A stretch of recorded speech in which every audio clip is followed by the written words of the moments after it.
¿Qué tal, chicos? ¿Cómo están? Hoy estaremos desarrollando el contenido de mecanismos de transferencia de calor.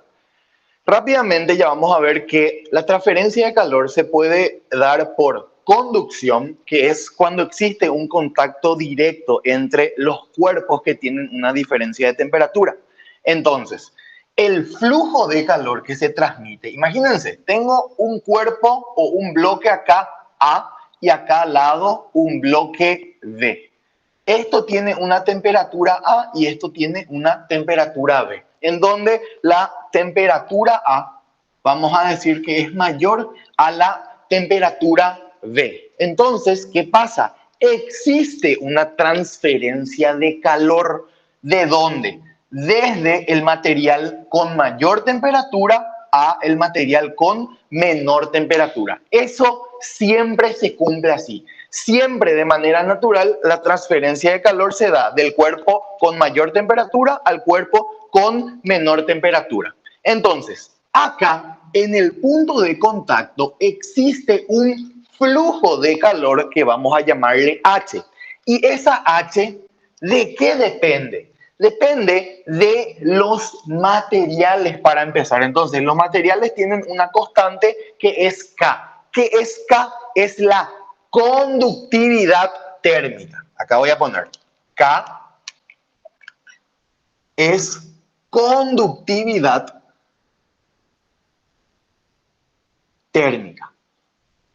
¿Cómo se puede ver o cómo se puede entender este cierto factor K? Es diferente para todos los materiales. Un ejemplo así bien práctico que vemos en la vida cotidiana o día a día es, no es lo mismo, por ejemplo, tocar una mesa de madera que tocar una mesa de metal que están en la misma habitación, vamos a decirle. ¿Por qué? Porque si ustedes tocan, ponerle que la habitación está a 20 grados Celsius, ustedes tocan la mesa de madera y tocan la mesa de metal y da la impresión que la mesa de metal está, vamos a decirle, con menor temperatura que la mesa de madera. Ahora, ¿por qué sucede eso? Lo mismo por ejemplo, en los asientos de los vehículos. No es lo mismo un asiento, vamos a decirle, que sea de tela nomás, a un asiento que sea de cuero. Generalmente el cuero parece que tiene una mayor temperatura. Entonces, ¿por qué ocurre eso? Porque la transferencia de calor depende de esta K, que es la conductividad térmica. Como di el ejemplo de la madera y el metal. Obviamente el metal tiene mayor conductividad térmica que la madera. Entonces, la madera, como tiene una conductividad térmica muy baja, se puede denominar aislante. Ahora, viendo así los materiales en general, ¿cuál es el material que generalmente se usa como aislante térmico? Suele ser el poliuretano, ¿verdad? Que es, vamos a decirle, lo que si ustedes tienen, o sea, en su heladera, las paredes de la heladera están rellenas de un material con muy baja conductividad térmica. Lo mismo las conservadoras y todo eso. ¿Para qué? Para que no exista un flujo de calor muy grande. Esto se hace muy pequeño. Ahora, ¿de qué también depende el flujo de calor? También depende del área de contacto. No es lo mismo que yo, por ejemplo, le ponga en contacto solamente a la mitad de esta barra que a la barra completa. O lo mismo, no es lo mismo que yo toque, imagínense, este cuaderno que está a una cierta temperatura, no es lo mismo que yo toque con un dedo que con toda la mano. Obviamente que cuando toco con toda la mano hay un mayor flujo de calor. ¿Por qué? Porque el flujo de calor es directamente proporcional al área. Ahora, también el flujo de calor es muy alto si la diferencia de temperatura entre los cuerpos es grande. Y ahora es inversamente proporcional a la longitud que debe recorrer, vamos a decirle. ¿Por qué? Imagínense que yo quiero transferir el calor desde este punto a este punto, ¿verdad? Si la diferencia de temperaturas entre estos puntos es muy grande, o entre estos dos puntos es muy grande, ¿qué es lo que va a pasar? El flujo de calor va a ser muy alto, pero imagínense que la longitud de A es muy grande. ¿Qué es lo que va a ocurrir ahí? Nuestro flujo de calor va a disminuir, ¿sí? Entonces, vamos a anotar qué significa cada uno de estos. A sería la superficie, delta T, variación de temperatura, y L sería la longitud que va a recorrer el flujo de calor, digamos. Entonces, con esto conocimos el primer mecanismo de transferencia de calor que vamos a estar estudiando. Después, también existe otro mecanismo de transferencia de calor que es el de convección. La convección, que lo que es, implica un movimiento de masas, implica un estudio mucho más complejo. Entonces, ese tipo de mecanismo de transferencia se va a dar más adelante. En Física 2 solamente va a ser en la parte teórica, ¿sí? Entonces, no voy a entrar a profundidad en eso porque para la práctica no desarrollamos. Entonces, lo que vamos a ver también es el otro mecanismo de transferencia, que es la radiación. ¿Cómo podemos entender un ejemplo así corto y rápido de la radiación? Cuando ustedes, por ejemplo, están haciendo un asado ahí en su casa, están cerca de la parrilla, ¿qué es lo que pasa? A una cierta distancia se siente ese calor. Pero ¿por qué se siente un calor si yo no estoy en contacto directo con eso? Bueno, y eso es la radiación. Otro ejemplo de transferencia de calor o transmisión de calor por radiación, el que todo el mundo conoce, es el del sol, ¿verdad? ¿Cómo nos llega el calor a nosotros? Por radiación. Ahora, la radiación, el flujo de calor por radiación, directamente nos llegan los rayos del sol, ¿sí? Depende de una constante que le vamos a llamar sigma, que es la constante de Stefan Boltzmann, ¿sí? También, ¿de qué depende? De un número que varía entre 0 y 1, que se denomina emisividad del material. ¿Qué es lo que da esto? ¿Qué tanto va a poder emitir o absorber radiación un material? ¿Sí? También depende de la cuarta potencia de la temperatura, y esto fíjense que tiene que estar en Kelvin. Y también depende obviamente del área. No es lo mismo una pieza metálica que tenga estas dimensiones. Imagínense, yo tengo esto como una pieza metálica que meto en el horno.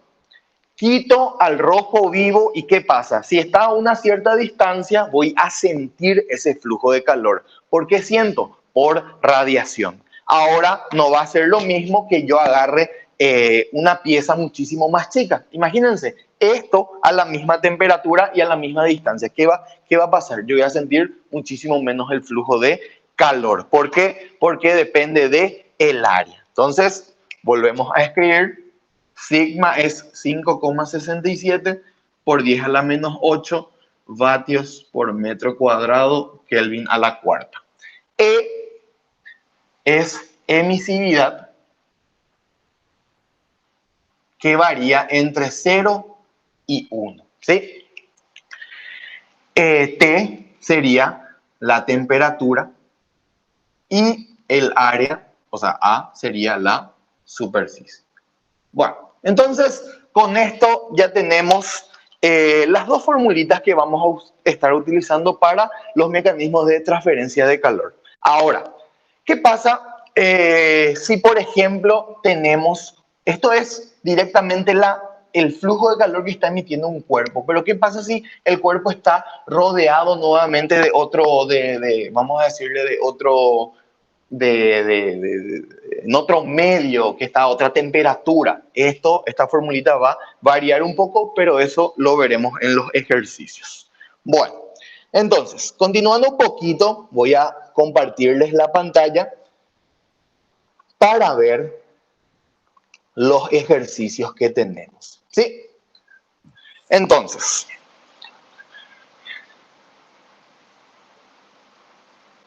ahí, por ejemplo, está el primer ejercicio. ¿Sí? Dice, se sueldan varillas de cobre, latón y acero para formar una I. El área transversal de cada varilla es de 2 centímetros cuadrados. El extremo libre de la varilla de cobre se mantiene a 100 y los extremos libres de las varillas de latón y acero a 0. Bueno, entonces, ejercicios. Vamos a ver el primero.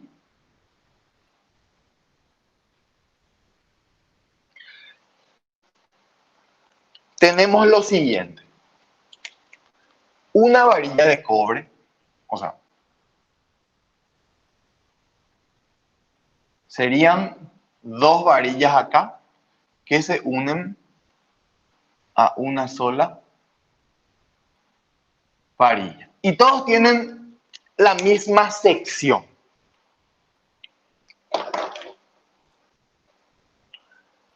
Esto está a 0 y esto está a 100.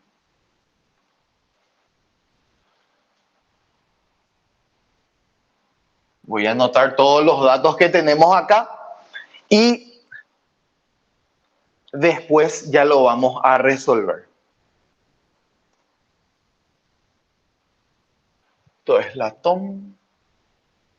Esto vamos a llamarle acero y esto va a ser el cobre.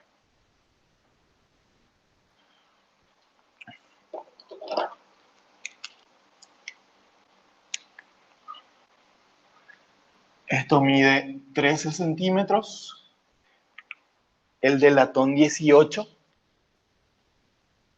Y el de acero 24 centímetros. Y lo primero que pregunta es la temperatura en el punto de unión y luego calcule la corriente de calor en cada una de las varillas. Bueno, entonces pasamos a ver nuestro ejercicio. ¿Sí? ¿Qué es lo primero que vamos a tener en cuenta o vamos a ver acá? Fíjense que volviendo a revisar el ejercicio, nos tendría que dar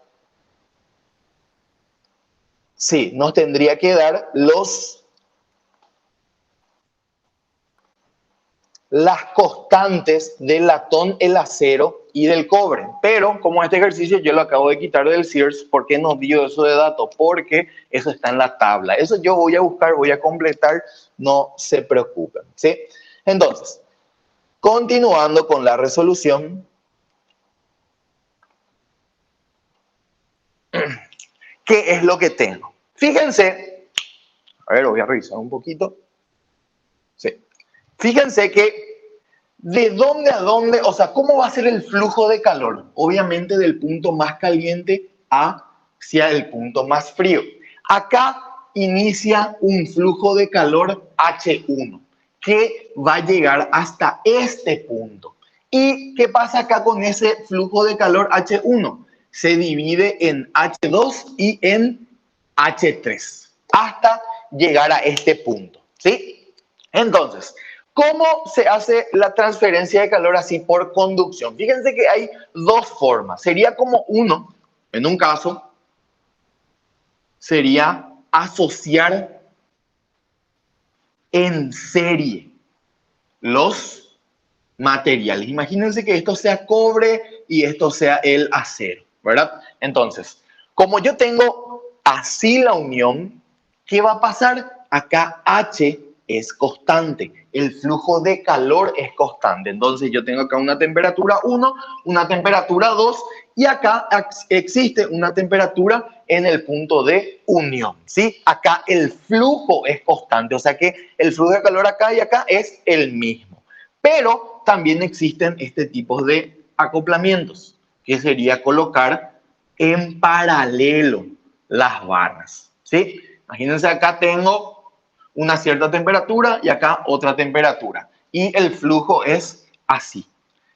Entonces, ¿qué pasa? Acá yo tengo un flujo que es H1 y acá tengo un flujo que es H2. Es decir, se dividen los flujos de calor como en este caso. Pero en este tipo de acoples vamos a decirle qué es lo que pasa. La temperatura acá es 2 y acá es 1. Es decir, delta T es el mismo para ambos. ¿Sí? Bueno, y acá, ¿qué fue lo que pasó en este ejercicio? Existe el flujo de calor del cobre que vamos a tener que H1 es igual a ¿qué? ¿Ven que de dónde aparecen H2 y H3? Pues de H1. Entonces, tengo así. Y el flujo de calor, ¿a qué era igual? Allá tenemos la formulita. Esto va a ser K1 por el área por delta T, que sería la temperatura acá, 100 menos, acá voy a poner temperatura de unión, menos temperatura de unión, dividido la longitud del de cobre, que va a ser 0,13 metros. Después, ¿a qué va a ser igual esto? A el flujo acá, K2 por área por delta T, que sería la temperatura de la unión menos la temperatura acá, TU menos 0. Entonces, vamos a dejarlo así nomás. Sobre, ¿qué cosa? La longitud, 0,18. Más lo mismo acá, que sería K3 por área por temperatura de unión sobre la longitud, 0,24. Entonces, fíjense que me dice que tiene la misma área. ¿Y qué va a pasar entonces? Esto se simplifica, como les dije acá. Conductividad del cobre, del latón y del acero son conocidos, ¿sí? Entonces, todo en esta ecuación es dato y directamente yo ¿qué puedo hallar? La temperatura de la unión, que sale 78,4 grados Celsius. Entonces, fíjense, se dividió el flujo y ya tengo la temperatura acá en la unión. Y si tengo la temperatura en la unión, fíjense que voy a poder hallar el flujo de cada uno de ellos. Ahora,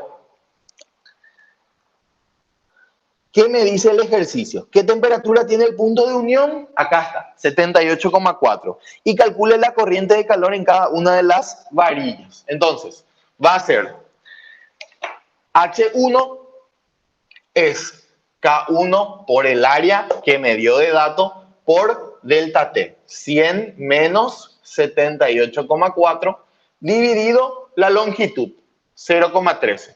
Lo mismo para H2, K2 por área por, ¿cuál va a ser la delta T? Va a ser temperatura de unión menos el 0, 78,4 menos 0 sobre la longitud, 0,18. Y hago exactamente lo mismo para H3. ¿Y cuánto sale esto? Les digo, H1 sale 12,8 vatios, H2 9,5 y H3 3,3. Y como pueden ver, H2 más H3, ¿qué me va a dar? H1. Entonces, mucho ojo. Cuando yo tengo este tipo vamos a decirle, de sistemas, yo lo que sé es que acá se mantiene delta T constante. ¿Sí? Porque se dividió el flujo de calor. En cambio acá no. Acá el flujo siempre es constante. Entonces, ahí está nuestro primer ejercicio. ¿Sí?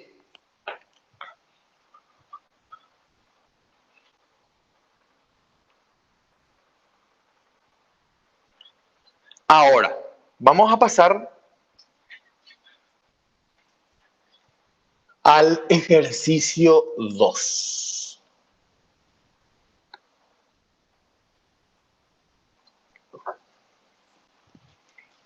Ahí les dejo para leer mientras.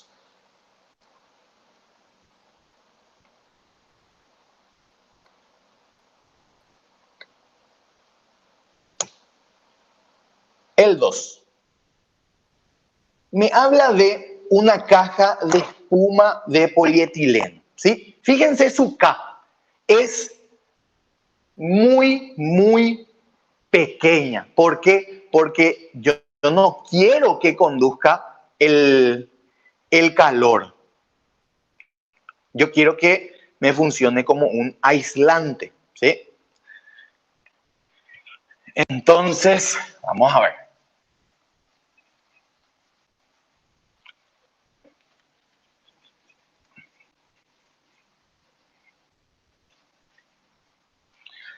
Este es un ejercicio muy clásico también. Tengo una cajita y me da sus dimensiones. Es como una conservadora. O sea, es luego una conservadora.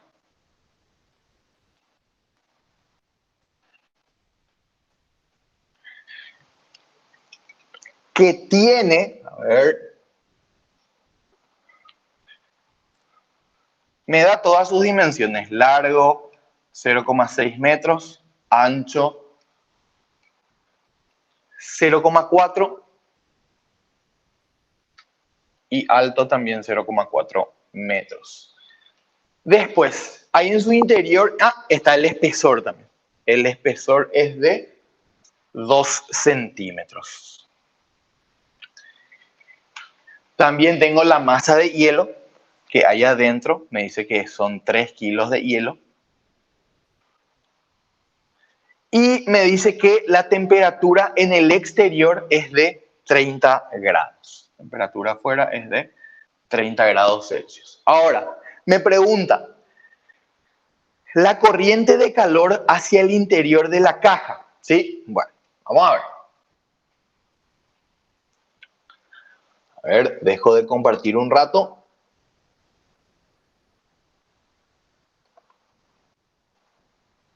Ahí está. Y veo acá, ¿qué es lo que pasa? Alrededor de esta caja va a comenzar a fluir calor. ¿Por qué? Porque la temperatura exterior es mucho mayor a la temperatura interior. Acá adentro yo tengo una mezcla de hielo. Hielo o agua me tendría que decir, porque no me da otro dato para saber. Pero puedo decir que la temperatura acá en el interior es de 0 grados, ¿sí? Tomo como una conservadora normal. ¿Por qué 0 grados? Porque es la única temperatura a la cual pueden existir o estar juntos el agua y el hielo. Entonces, directamente veo, el flujo de calor va a ser, ¿a qué era? Igual, es K por área por delta T dividido, ¿qué cosa? La longitud que va a recorrer, que en este caso va a ser el espesor de la caja, ¿sí? Bueno, entonces, K es 0,01.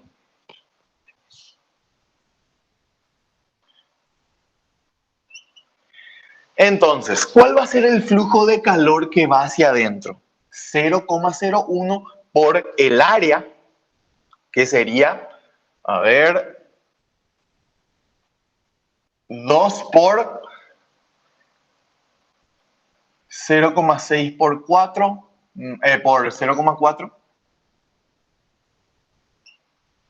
más 0,6 por 0,4 más 0,4 al cuadrado, ¿verdad? Que sería el área del frente por 2, el área de los costados por 2 y el área de arriba y de abajo por 2. Esto dividido, ¿qué cosa? El espesor, que es 0,02. Y tengo también delta T. Bueno, entonces acá me falta por delta T, que ¿cuánto va a ser? 30 menos 0 grados Celsius. Y ahí cuando sale el flujo de calor, ya les digo,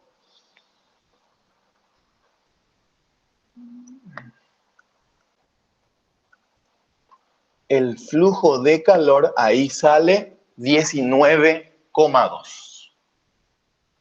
¿Sí? Entonces yo ya sé, ¿qué es lo que es 19,2? Yo ya sé que a mi caja va a estar entrando 19,2, ¿qué cosa? Joules por segundo. ¿Y qué me pide en el ítem B? La masa de hielo que se derrite en 8 horas. Entonces, ¿qué yo tengo que hacer? Calcular cuánto calor le ingresa en total. Entonces, el calor que le ingresa es el flujo de calor por el tiempo. Entonces, aquí va a ser igual 19,2 por durante 8 horas, dice. Por 8 por 3600, ¿verdad? Entonces, el calor total que le ingresa es,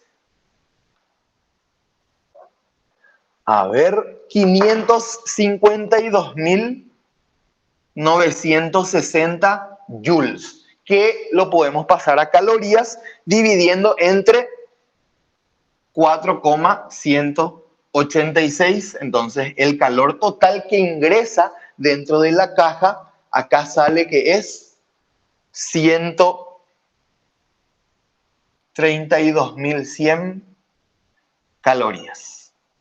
¿Sí? Esto es todo el calor que ingresa acá dentro de la caja. Entonces, ¿qué es lo que hace ese calor que ingresa en la caja? Y se disipa con el hielo. Entonces, ¿qué quiere decir? Que derrite el hielo. Entonces, yo sé que calor para el cambio de estado es la masa por el calor latente del hielo. ¿Cuánto calor le ingresa? 132.100 calorías.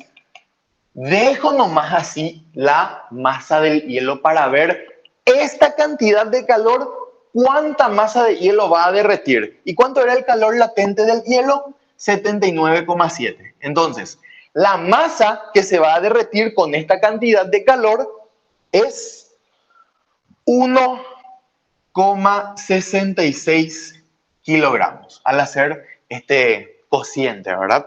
Entonces, ¿se derrite o no todo el hielo? No, porque yo tenía una masa de 3 kilos. Y luego me pregunta el tiempo que tardará en derretirse todo el hielo. Entonces, eso es ítem A, esto sería el ítem B y esto sería el ítem C. Bueno, ¿qué tengo que calcular ahí? El calor necesario para derretir 3.000 gramos de hielo.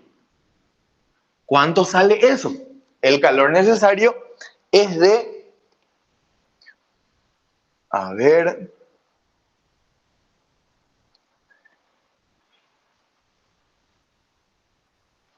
1.872,6 joules. ¿Sí? Esto ya es en joules. Esto fíjense que va a dar, vamos a ver en calorías, ¿cuánto sale?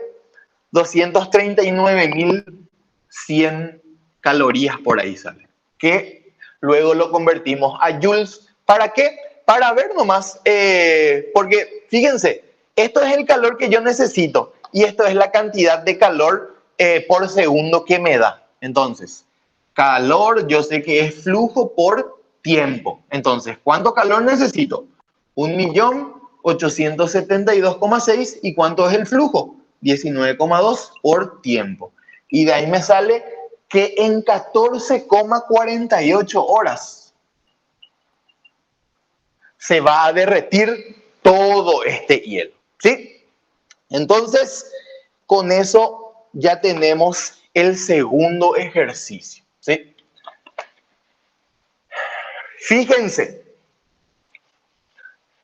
es bastante intuitivo. Vos agarrás, tenés una conservadora, te vas a la playa y afuera tenés una temperatura de 45 grados. Y adentro sabés que la temperatura es de 0 grados. Podés tener el espesor también de la conservadora. Y también podés calcular el área sin ningún problema. Entonces, ¿qué podemos saber? El flujo de calor que le va a ingresar a tu conservadora en un día caluroso, ¿verdad? Que están vacacioneando por ahí, ¿sí? Bueno, continuando con la clase, pasamos al siguiente ejercicio, ¿sí? A ver, les comparto un poquitito.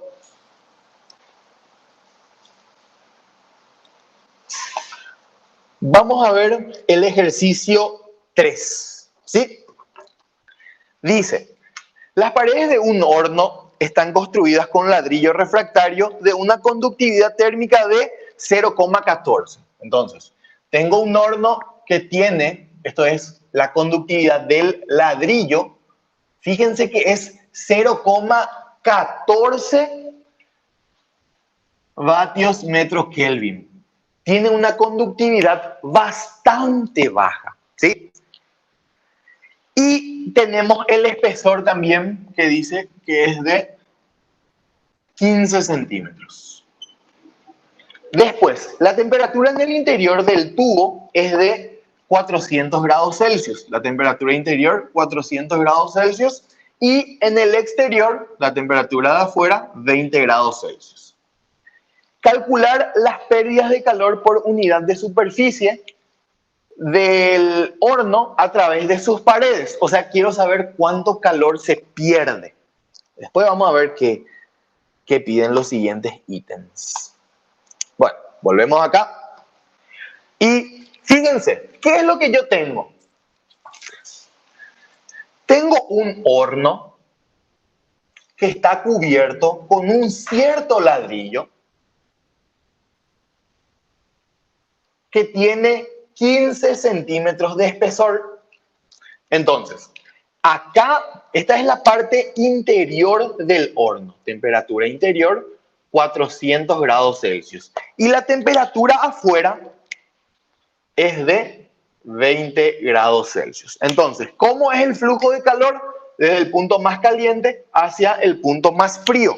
Entonces, como esto es un horno, yo acá adentro estoy trabajando, ¿verdad? Yo necesito que la temperatura acá adentro siempre se mantenga en 400 grados. Pero ¿qué pasa? Sí o sí se pierde o hay un flujo de calor hacia el exterior. Ahora vamos a calcular eso, ¿cuánto es? Sería, el flujo de calor va a ser igual a K del ladrillo, 0,14 por, ¿qué cosa? El área que va a tener esto, por delta T, que va a ser 400 menos 20. Pero el flujo de calor disminuye mientras mayor sea la longitud de recorrido de dicho flujo, que va a ser 0,15. Y luego me pide por unidad. Fíjense, me voy a volver a compartir.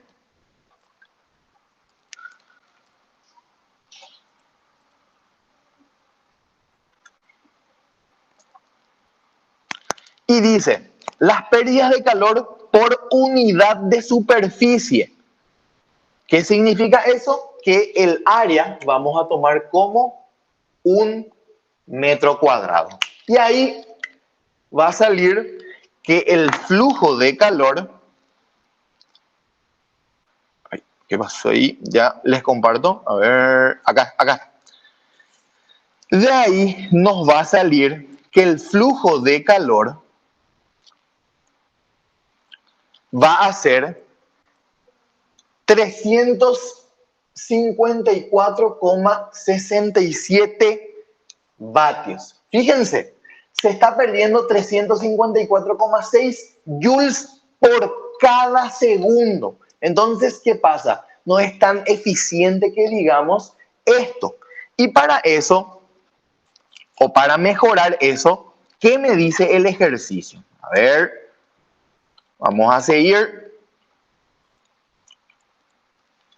Me dice, calcular el espesor de una capa de amianto con conductividad de 0,04. Fíjense, el amianto tiene otra vez una conductividad mucho menor a la del ladrillo. Entonces es un súper aislante.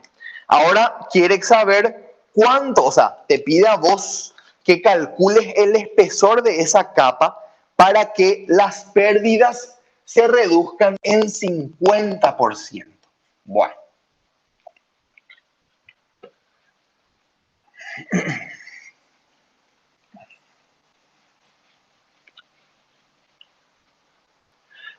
¿Cuántos son cuál es la pérdida en este sistema? Yo estoy perdiendo 354,67 joules por segundo. A ver, vamos a volver.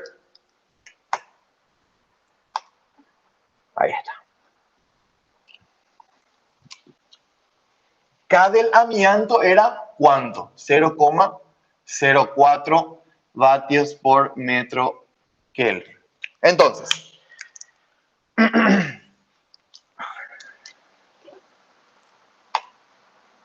me dice, el espesor de una capa de amianto que cubriendo las paredes permite reducir en 50% todas las pérdidas. Vamos a ver.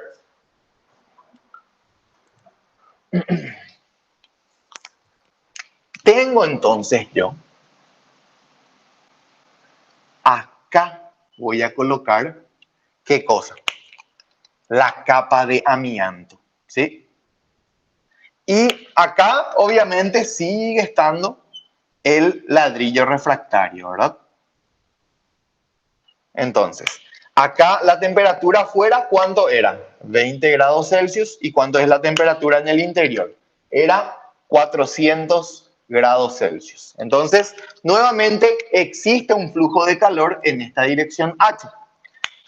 Pero ahora, ¿qué es lo que ocurre? Yo ya tengo, o el flujo de calor tiene dos obstáculos. Fíjense que acá, ¿cómo es esta, vamos a decirle, esta asociación directamente en serie? O sea que el flujo va a permanecer constante, ¿sí? Y como el flujo es constante, yo puedo decir que de acá a acá tengo un cierto flujo H1 y de acá a acá un flujo H2, en donde H2 es igual a H1. Y eso es lo que vamos a hacer. Lo primero que tengo acá es K del amianto por el área por delta T. ¿Se acuerdan que la delta T solamente es constante en caso de que la asociación sea en paralelo? Entonces acá vamos a llamarle T. Entonces, ¿cómo va a ser acá para el amianto? Va a ser T menos 20. Todo esto dividido, ¿qué cosa? El espesor. Y esto nuevamente, ¿a qué va a ser igual? A K del ladrillo por el área del ladrillo por la diferencia de temperaturas, que va a ser ¿cuánto? 400 menos T, dividido el espesor de este ladrillo. Entonces, fíjense que yo tengo K del amianto, K del ladrillo, esto se va a ir y voy a tener esta primera relación. A ver.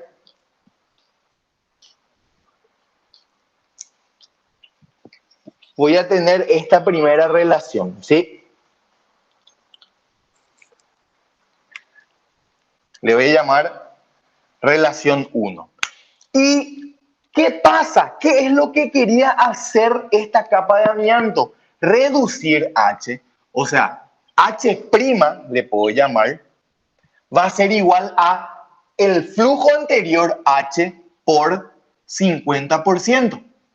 ¿Qué sería cuánto? H' va a ser 354,67 sobre 2. Y finalmente voy a tener que H' vale, a ver, ya calculo, 177,33 vatios. Bueno, entonces, esa H' directamente también puedo obtener otra relación, porque yo sé qué cosa, que H' es el flujo que va a cruzar, que va a ser KL, ¿verdad? La conductividad del ladrillo, por el área vale 1 porque esto era unitario, por 400 menos T sobre 0,15. ¿Y aquí es igual a H' a 177,33. Entonces, ¿qué calcula ahí? Puedo hallar la temperatura de la unión. ¿Cuánto sale la temperatura? 483 Kelvin, me dice acá, ¿sí? Entonces, directamente yo ya puedo calcular cuánto es lo que va a ser este flujo. Y una vez que tengo la temperatura acá, ya voy a poder hallar también el espesor. ¿Por qué? Porque H' se va a mantener. H' también va a ser igual a K del amianto por el área por delta T sobre el espesor. Entonces, ¿tengo delta T? Sí, porque ya calculé la temperatura acá, T menos 20. Va a ser, o sea, esto está en Kelvin, debería ser 483 menos 273, 210 por ahí. 210 grados Celsius aproximadamente. Entonces, H' ¿a qué va a ser igual? Sigue siendo. ¿Ven que se reducen las pérdidas a la mitad?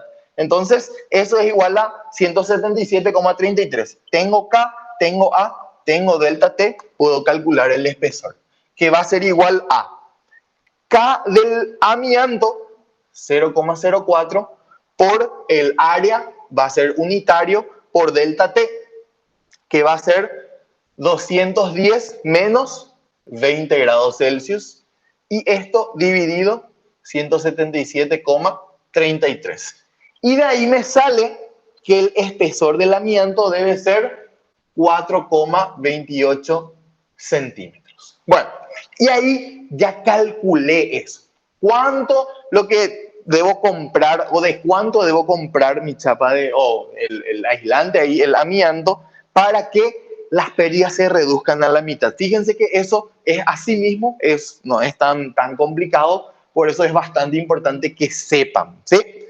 Y por último, nos dice si la capa de amianto se sitúa en el interior del horno. Pregunta la temperatura en la superficie de separación. O sea que para el ítem C, ¿qué es lo que ocurre? No es que se coloca la capa de amianto hacia afuera, sino que tengo el ladrillo y acá se coloca la capa de amianto. Entonces, nuevamente, cuando es la temperatura en el interior del horno, 400 y afuera, 20. Entonces, así es el flujo de calor H, ¿sí? Entonces, yo ya tengo todo. Yo puedo calcular H, el flujo de calor como quiera, porque tengo todo. H, ¿a qué va a ser igual? Vamos a decirle, o qué voy a tener. El flujo de calor primero acá. Esto es H y esto también es H. O puedo decir que esto es H1 y H2, como hicimos hace rato ahí. H1 es igual a H2. Entonces, ¿qué se tiene? K del amianto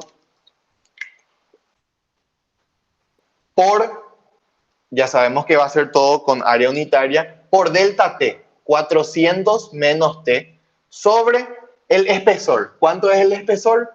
4,28. ¿Y a qué va a ser igual? Acá, K de ladrillo por área por temperatura, menos 20, sobre el espesor, que es 15 centímetros. ¿Y ven?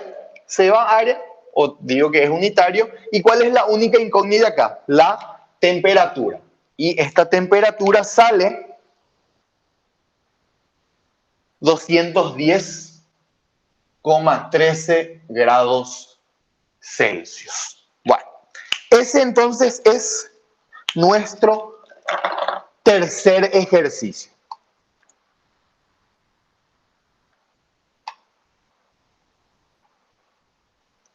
Ahora, como para ir terminando ya esta clase de mecanismo de transferencia de calor, voy a hacer el último ejercicio, que es uno de radiación, ¿sí?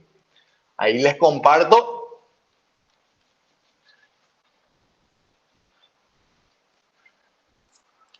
Y me dice lo siguiente. Un físico usa una lata cilíndrica de metal, me da todas sus dimensiones, para guardar helio líquido a 4,22 Kelvin. Fíjense que Una temperatura extrema es 4.22 Kelvin, ¿sí? Entonces tengo esto en un cilindro. A ver, tengo la altura, 0,25 metros, y el diámetro, 0,09 metros. La temperatura, sé que es 4,22 Kelvin, y el calor de vaporización de hielo, del helio es 2,09 por 10 a la cuarta joules por kilogramo.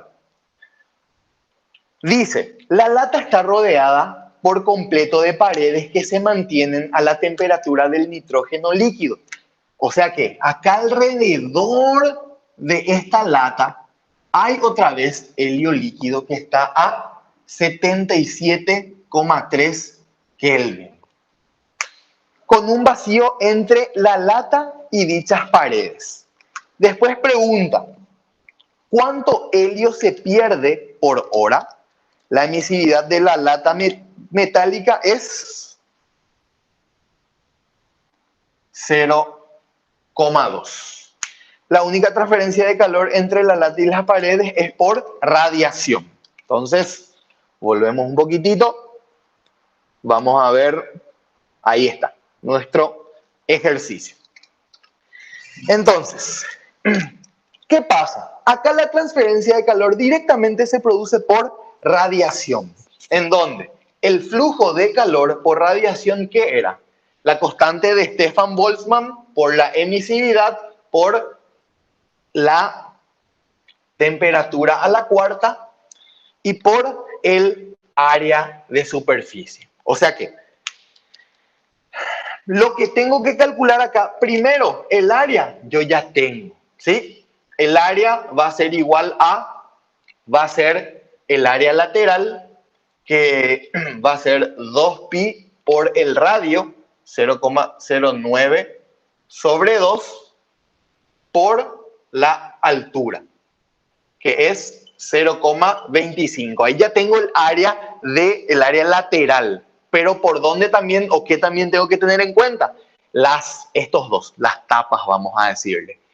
Cabe, o sea, les cuento, si ustedes, por ejemplo, tienen una chapa metálica cuadrada de lado 1 metro cuadrado, ¿qué pasa? El área a utilizar acá en el flujo de calor, no lado 1 metro cuadrado, área, superficie, 1 metro cuadrado. El área a utilizar es el área total de esto, o sea que esto va a tener un flujo de calor acá de arriba y ahí para abajo, ¿sí? O sea que el área a utilizar que está irradiando, ¿cuál va a ser? 2 por 1 metro cuadrado, es decir, 2 metros cuadrados. Bueno, siguiendo con nuestro ejercicio, tengo el área lateral más 2 veces pi por radio al cuadrado. Ahí ya tengo el área. Tengo también la emisividad. Esto es una constante, pero acá, la temperatura. ¿Qué es lo que va o qué es lo que voy a utilizar ahí? Fíjense que esto, o sea, esto está otra vez dentro de un medio, ¿sí? Entonces, la fórmula de flujo cambia. Es sigma por la emisividad por área por T cuarta menos TS a la cuarta. Esto voy a confirmar. A ver.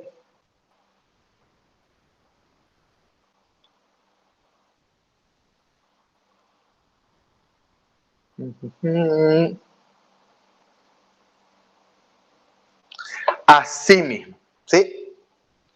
Entonces, acá, yo ya tengo que el flujo de calor va a ser 5,67 por 10 a la menos 8 por la emisividad, que es 0,2 por el área que ya hallé, por la diferencia de temperaturas, que va a ser 4,22 a la cuarta menos 77,3 a la cuarta.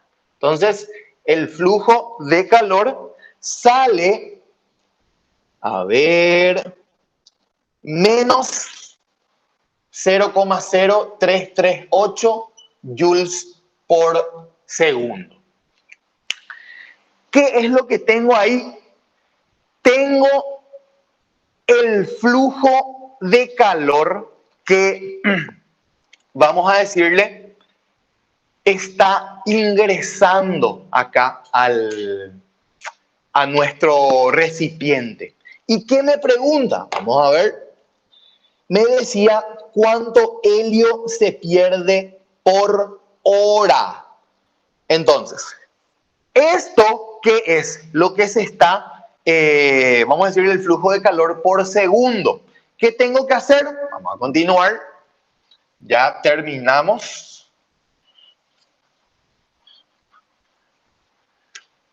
El calor total va a ser 0,0338 por 3600 segundos. Entonces, el calor total que ingresa es de 121,7 joules.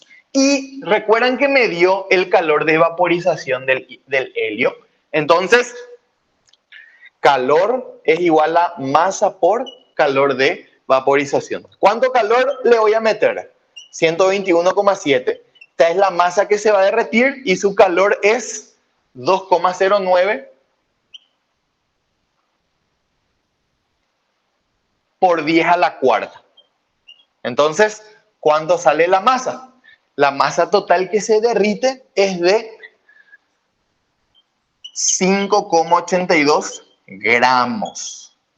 Bueno, y con eso culminamos nuestra clase de mecanismos de transferencias de calor. Espero que les sirva toda esta información, que sepan aprovechar, y cualquier consulta me pueden escribir o lo debatimos en el grupo después o en la siguiente clase, ¿sí?